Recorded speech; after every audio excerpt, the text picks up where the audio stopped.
Welcome to the Advocate Podcast. I'm Christina Grasco, and today we're going to talk about litigation.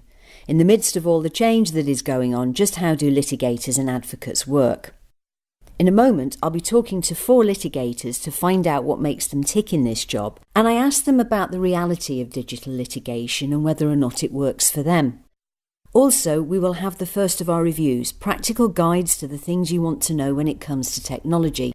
And today we are talking about the ever-popular subject of Microsoft versus Apple. Now, Lord Hewitt once famously said that a good advocate must claw the facts. If he does not, then all the virtues and brilliant improvisations will not help him. They must all be retained in his memory so long as the case lasts. Dates, names, times and exhibit numbers. This is one thing that is grossly sacrificed in the practice of clinging tenaciously to technicalities alone. Good case preparation is a forensic skill, and the vocational course for the bar includes training on fact management using the CAP approach. Solicitors are likewise guided towards a methodology through the LPC, but what no one is yet being prepared for is the halting steps being taken to digitise the litigation process from various angles. A number of family courts are embracing e-working, because the sheer weight of paperwork in family cases is grinding the judicial process to a halt. Interestingly, the Crown Court is ahead of the game with its digital case management system that was implemented 2 years ago. And then, of course, there are companies like us at iLaw who are working closely with both sides of the profession to make digital work well for all aspects of evidence gathering and case preparation. In fact, the very stuff that Lord Hewitt was talking about. Now, change is a difficult concept, particularly in a profession that has prided itself on the consistency of its working methods for centuries. So how is it handling it? Well, we talked to 4 lawyers about their lives as litigators and advocates and where digital fits in for them. Colin Jones is Managing Director of Freeman Jones, Andrew Bishop is Senior Partner at Bishop & Light, Anna Skochinska is Head of Open Plan Law, and Ramon Papp is also a partner at Bishop & Light. The first thing I wanted to know is why did they choose to specialise in litigation? Because I enjoy the cut and thrust of the litigation process, and I also enjoy assisting clients because it's very rewarding. I do both litigation and advocacy. What I like about being a litigator is that I have control over the case preparation. I actually started as a transactional lawyer. I was thrown into litigation when I worked in-house for an international media company where I oversaw disputes for UK and European subsidiaries. I like the diversity. I like going to court and police station and hospitals every day, dealing with new people, different scenarios. I particularly like representing clients. And it was really the combination of the shaping of the legal strategy on the one hand, and on the other hand dealing with a certain messiness of evidence. So how do you feel about digital litigation? That's a very good question. I've always embraced technology within my firm, as I believe it can be an extremely useful tool. In relation to digital litigation, those who embrace the change, I'm sure, will thrive in that environment. The current paper-based system is still often too expensive and cumbersome. Well, the criminal justice system has really gone forward with digital working over the last 3 or 4 years. There's been a big push for it. Many judges who were, let's say, quite old school had to get used to working on a digital system, and they managed it. And so the criminal justice system is almost wholly digital, and I like that. I can give you an example from today. I had a client in court this morning who was remanded overnight from the police station. I was able to email the CPS at 8 o'clock requesting the case papers, and they came through at 8:15, whereas before I'd have to get to court to get the papers. Large and more complex claims may require a mixture of digital and analogue. Not all evidence is digital, and so there may be circumstances in which it's helpful to have physical evidence for everybody to see, including documents. I must also say that I really like the feeling of having a paper file and a highlighter, but that's, old habits die hard. Can you imagine presenting a case digitally in court? I have done several times, mainly for the more straightforward criminal cases and straightforward tribunal cases. Absolutely, I've done a trial recently where I had no papers and just had our case management system, and I'm perfectly happy working that way, to be honest. Yes, absolutely. I recall that one of the barristers in Article 50 hearings in the Supreme Court used some kind of digital file to present, and that looked incredibly sleek, so it would be great to replicate that. I can certainly imagine myself presenting a case digitally in court, but it needs to be done properly with the appropriate infrastructure in place and with judges who are also trained properly. But I can see how when a case is presented using an electronic format, it can be done in a much more effective, quicker and more cost-effective way. Yes, I can imagine it, and I've done it. Earlier this week I had a Crown Court trial in Portsmouth and I didn't use any paper. I had the case digitally, I made my notes on my laptop, I prepared my cross-examination from my laptop, prepared my speech, we uploaded photographs, Google Images, onto the digital case system in the Crown Court, and that case was dealt with wholly digitally. It was a fairly simple case, more or less one witness, but yes, I can and have presented a case digitally, and that was a trial, certainly in terms of first hearings, guilty pleas, the more straightforward cases, then we can present them digitally, and iLaw help with this and do it extremely well. And finally, as we start a new year, what is the most important thing for your business at the moment?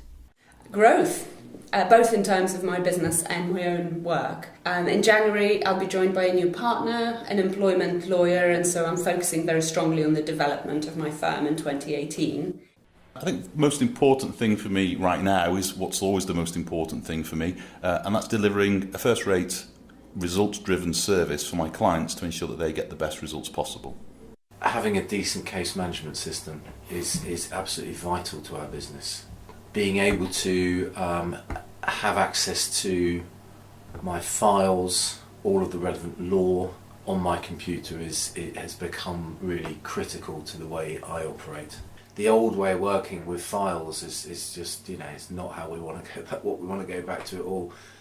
Whatever level of digital practice you want to obtain, whether it's case management, trial preparation or financial accounts, a question we get asked often is about Microsoft versus Apple. Now, lawyers love Macs, but the vast majority of the business software that they need is on Windows. So the question is why, and which is the better system? Earlier, I talked to John Flanagan, product manager for Leap, who was speaking to me from their Manchester office. Thank you for joining us today, John. You found an interesting statistic recently about Windows versus Mac use overall. Can you tell me what it was? Yeah. Netmarketshare.com state that Windows is in use on 89% of devices across the world in 2017, and Mac OS X, or however you say it, is only on 8% of devices. These are obviously desktop devices we're talking here, so laptops and such and so forth. And what's more alarming out of that stat is actually there's a higher percentage of people still using XP than there are using OS X. That's scary. Yeah, it's frightening in my head. And yet the common perception in the legal profession is that there are a high percentage of Mac users.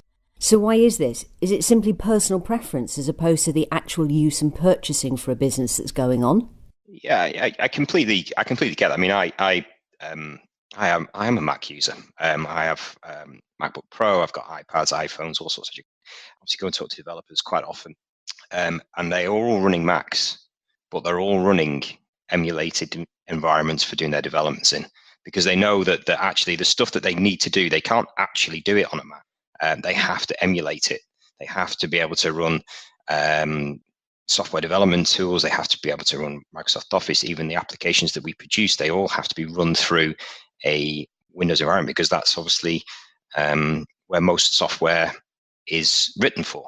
And that's the key point, isn't it? People want Macs, but no one in this sector is going to write legal business software for a Mac.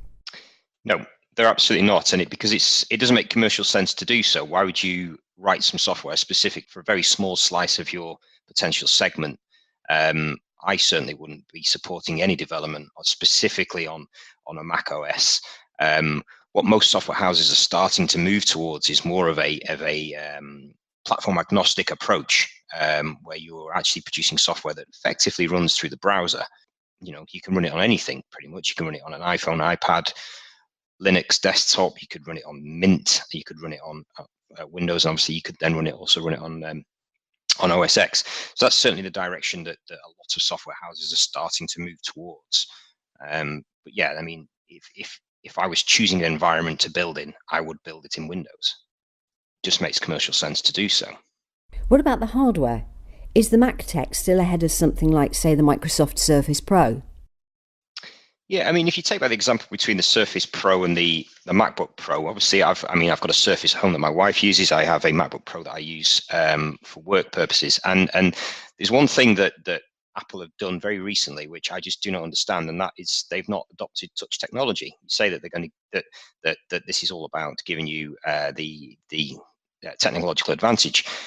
If you ever try and use a touch bar to do anything, it's nigh on impossible. You've got a thin strip of glass that basically you're having to sort of scroll through, and it gives you a few functions and stuff that a touchscreen might not necessarily do. But the touchscreen just gives you that great bit of usability that you just cannot get that at all on a Mac. It just is not there. So how do you advise Leap customers on this? Well, I simply say that you've obviously got a couple of options. So if you've got someone who's already bought a Mac, and we do have quite a number of customers who actually do use Macs with Leap, they have a couple of options. Obviously, we're quite fortunate in that we have a browser front end as well. Those that want to use it for pretty much everything that Leap does and use Leap Windows Desktop, we typically just say to them, guys, you just need to buy Parallels. It'll cost you 70 quid for the Parallels license, and you just simply install your Leap and your Microsoft Office onto that. Use that as your working environment. When you finish with that, just close the thing down.